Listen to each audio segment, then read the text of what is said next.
नमस्कार दोस्तों, मैं advocate Priyanka Sharma, direct selling legal expert. आज हम बात करने वाले हैं एक ऐसे टॉपिक पर जो हर डायरेक्ट सेलर या उनके प्रोस्पेक्ट के सामने आता है। क्या डायरेक्ट सेलिंग इंडिया में लीगल है? कई लोग बिना सोचे समझे ही यह कह देते हैं कि डायरेक्ट सेलिंग इंडिया में बैन है और डायरेक्ट सेलिंग एक स्कैम है। लेकिन सच यह है कि डायरेक्ट सेलिंग इंडिया में एक लीगली रिकॉग्नाइज्ड बिजनेस मॉडल है जिसे कंज्यूमर प्रोटेक्शन एक्ट 2019 के अंतर्गत रिकॉग्नाइज्ड किया गया है। इस वीडियो में मैं आपको ऐसे 5 लीगल पॉइंट्स बताऊंगी जो इन सभी मिसकंसेप्शंस को दूर कर देगा। पहला, गवर्नमेंट ने इसे लीगल बिजनेस माना है। 2016 में गवर्नमेंट ने डायरेक्ट सेलिंग को ऑफिशियली रिकॉग्नाइज किया और दिसंबर 2021 में consumer protection direct selling rules 2021 को नोटिफाई किया गया। यह रूल्स कंज्यूमर प्रोटेक्शन एक्ट 2019 के अंतर्गत लीगली एनफोर्सिएबल है, यानी कि अब डायरेक्ट सेलिंग एक ग्रे एरिया में नहीं है, बल्कि डायरेक्ट सेलिंग इंडस्ट्री अब डायरेक्ट सेलिंग रूल्स के अकॉर्डिंग एक लीगल इंडस्ट्री है, यानी कि अब डायरेक्ट सेलिंग इलीगल नहीं है बल्कि लीगल बिजनेस मॉडल है। दूसरा पॉइंट समझते हैं। डायरेक्ट सेलिंग के लीगल फ्रेमवर्क्स एकदम क्लियर हैं। सबसे पहला, डायरेक्ट सेलिंग रूल्स 2021 के अकॉर्डिंग हर डायरेक्ट सेलिंग कंपनी का इंडिया में रजिस्टर्ड ऑफिस होना मैंडेटरी है। रिटर्न एंड रिफंड पॉलिसीज भी मैंडेटरी हैं। हर डायरेक्ट सेलिंग कंपनीज की वेबसाइट पर रिटर्न रिफंड पॉलिसीज को क्लियरली मेंशन करना मैंडेटरी है। हर डायरेक्ट सेलिंग कंपनी को एक कंप्लेंट रिड्रेसल मैकेनिज्म बनाना बहुत जरूरी है और सभी डायरेक्ट सेलिंग कंपनीज को डायरेक्ट सेलिंग रूल्स 2021 की सभी कंप्लायंसेस को फॉलो करना मैंडेटरी है।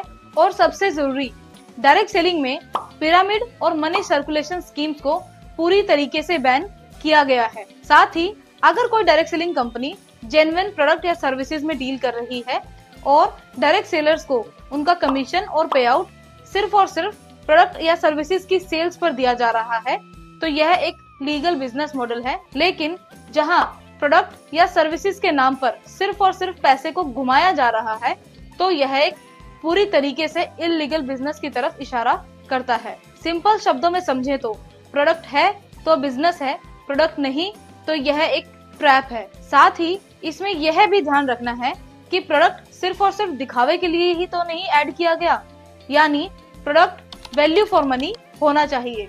तीसरे पॉइंट में हम समझेंगे डायरेक्ट सेलिंग और पिरामिड। कई लोग कंफ्यूज होते हैं कि डायरेक्ट सेलिंग ही तो पिरामिड है, लेकिन लॉ यहाँ क्लियरली कहता है पिरामिड स्कीम एक इलीगल है और डायरेक्ट सेलिंग लीगल है। कंज्यूमर प्रोटेक्शन एक्ट 2019 और डायरेक्ट सेलिंग रूल्स 2021 के अकॉर्डिंग पिरामिड स्कीम और मनी सर्कुलेशन स्कीम ऑफेंस है, लेकिन डायरेक्ट सेलिंग एक ट्रांसपेरेंट प्रोडक्ट और सर्विसेज बेस्ड बिजनेस मॉडल है जिसमें इनकम तभी मिलती है जब सेल होती है। तो याद रखिए, जब कोई डायरेक्ट सेलिंग कंपनी सिर्फ और सिर्फ रिक्रूटमेंट पर ध्यान देती है तो यह पूरी तरीके से गलत है। और जिनका फोकस प्रोडक्ट और सर्विसेज की सेल पर होता है, साथ ही consumer protection direct selling rules 2021 की सभी कंप्लायंसेस को फॉलो करती हैं, वह डायरेक्ट सेलिंग कंपनीज सही हैं। चौथा पॉइंट जो आपके लिए जानना और भी जरूरी है, अब डायरेक्ट सेलिंग को स्टेट्स भी मॉनिटर कर रहे हैं। अब डायरेक्ट सेलिंग सेंट्रल लॉ तक सीमित नहीं बल्कि सभी स्टेट्स भी डायरेक्ट सेलिंग को मॉनिटर कर रहे हैं।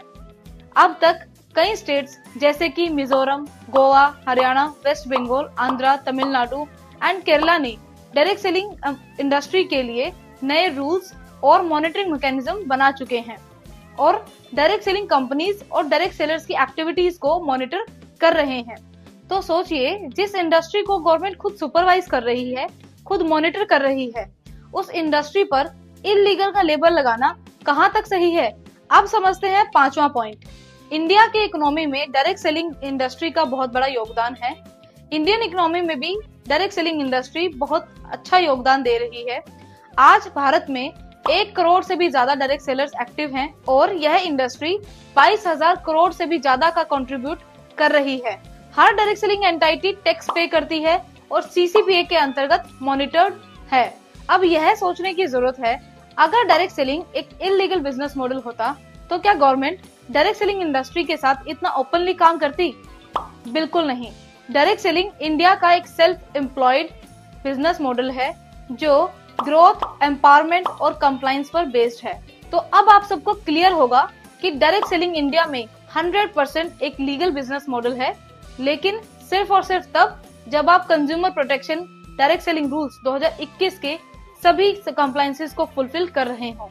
तो दोस्तों, इन 5 पॉइंट से हमने समझा कि इंडिया में डायरेक्ट सेलिंग 100% लीगल बिजनेस है, और मैं एडवोकेट प्रियंका शर्मा यही कहना चाहती हूँ कि लॉ को समझिए और कंप्लायंसेस को फॉलो करिए और अपने बिजनेस मॉडल को लीगल फ्रेमवर्क्स के अंदर ग्रो करिए।